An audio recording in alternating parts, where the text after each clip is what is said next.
Tax ये शब्द सुनते ही ना दिमाग में अक्सर कंफ्यूजन और लंबे चौड़े फॉर्म्स घूमने लगते हैं, है ना। लेकिन घबराने की कोई बात नहीं है।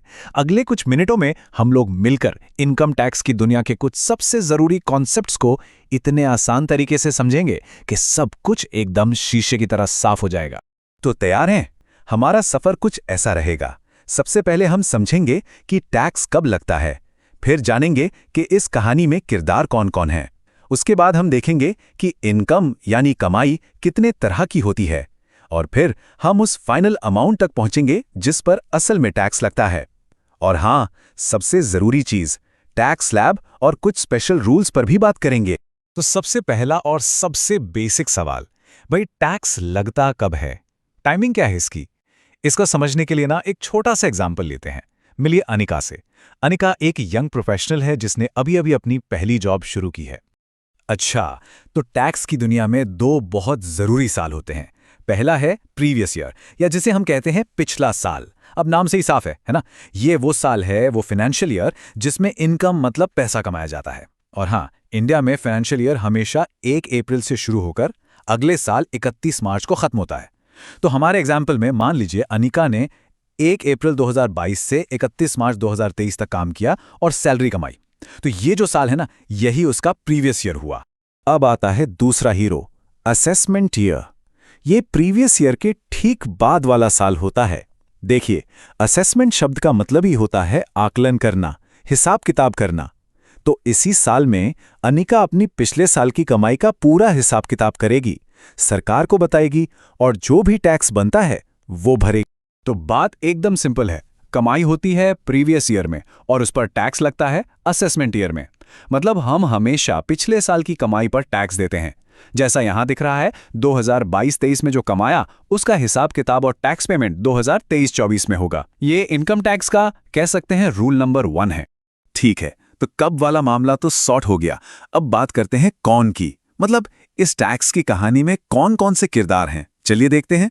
अब देखिए, जैसे ही अनिका की इनकम इतनी हो जाती है कि उस पर टैक्स लगे, तो कानून की किताबों में उसे एक नया नाम मिल जाता है, एसएससी।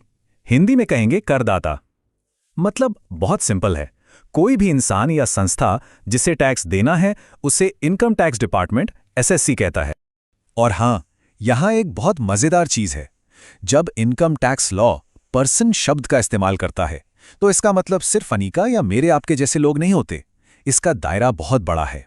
जैसा हम देख सकते हैं, इसमें इंडिविजुअल्स तो हैं ही, साथ में हिंदू अनडिवाइडेड फैमिली यानी HUF, कंपनियां, पार्टनरशिप फर्म्स, ये सब के सब पर्सन की डेफिनेशन में आते हैं। ओके, तो अब तक हमने कब और कौन समझ लिया। अब आते हैं कि कमाई को यानी इनकम को कैसे बांटा जाता है। इसे समझने का सबसे आसान तरीका है, सोचिए कि हमारे पास 5 अलग अलग बाल्टियां हैं। इनकम टैक्स का नियम कहता है कि पैसा कहीं से भी आए उसे इन 5 में से किसी एक बाल्टी में डालना ही पड़ेगा। और ये हैं वो 5 बाल्टियां जिन्हें टेक्निकली हेड्स ऑफ इनकम कहा जाता है। तो अनिका की जो सैलरी है वो जाएगी पहली बाल्टी सैलरीज में। अगर मान लीजिए अनिका ने अपना कोई घर किराए पर दिया होता, तो वो किराया जाता दूसरी बाल्टी इनकम फ्रॉम हाउस प्रॉपर्टी में। इसी तरह बिजनेस का प्रॉफिट, शेयर्स बेचने से हुआ फायदा या फिर बैंक डिपॉजिट से मिला ब्याज, हर चीज के लिए एक तय बाल्टी है। यहां एक छोटा सा लेकिन जरूरी पॉइंट है। हेड और सोर्स में फर्क होता है। हेड यानी बाल्टियां तो सिर्फ 5 हैं, लेकिन एक ही बाल्टी में इनकम कई अलग अलग सोर्सेस से आ सकती है।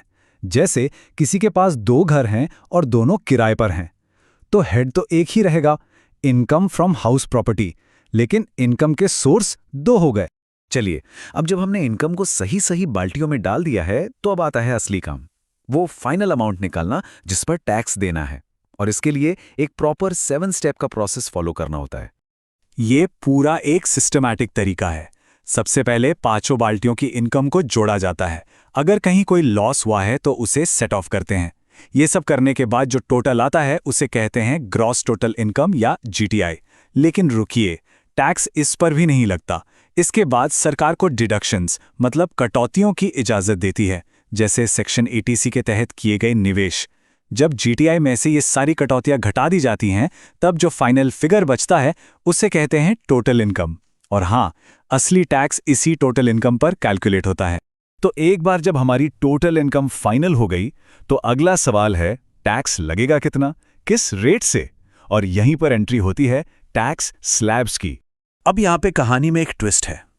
आज की तारीख में टैक्स भरने के लिए दो रास्ते हैं, दो सिस्टम हैं। एक है डिफॉल्ट या नई टैक्स रजीम और दूसरी है पुरानी टैक्स रजीम, और टैक्स पेयर को इन दोनों में से एक को चुनना होता है। पहले बात करते हैं नई टैक्स रिजीम की। इसे डिफॉल्ट इसलिए कहते हैं क्योंकि अगर कोई ऑप्शन नहीं चुनता तो अपने आप यही लागू हो जाती है। जैसा कि हम देख सकते हैं, इसमें 3 लाख तक कोई टैक्स नहीं है और उसके बाद भी स्लैब्स के रेट्स थोड़े कम लगते हैं। लेकिन इसका एक बड़ा कैच है। इस रिजीम को चुनने पर एटीसी जैसी ज्यादातर डिडक्शंस और छूटों को अलविदा कहना पड़ता है। और अब देखिए पुरानी रिजीम। यहां बेसिक छूट सिर्फ 2.5 लाख है और टैक्स स्लैब भी थोड़े अलग हैं। तो सवाल उठता है कि इसे कोई क्यों चुनेगा। वजह यह है कि इसका सबसे बड़ा प्लस पॉइंट है डिडक्शंस।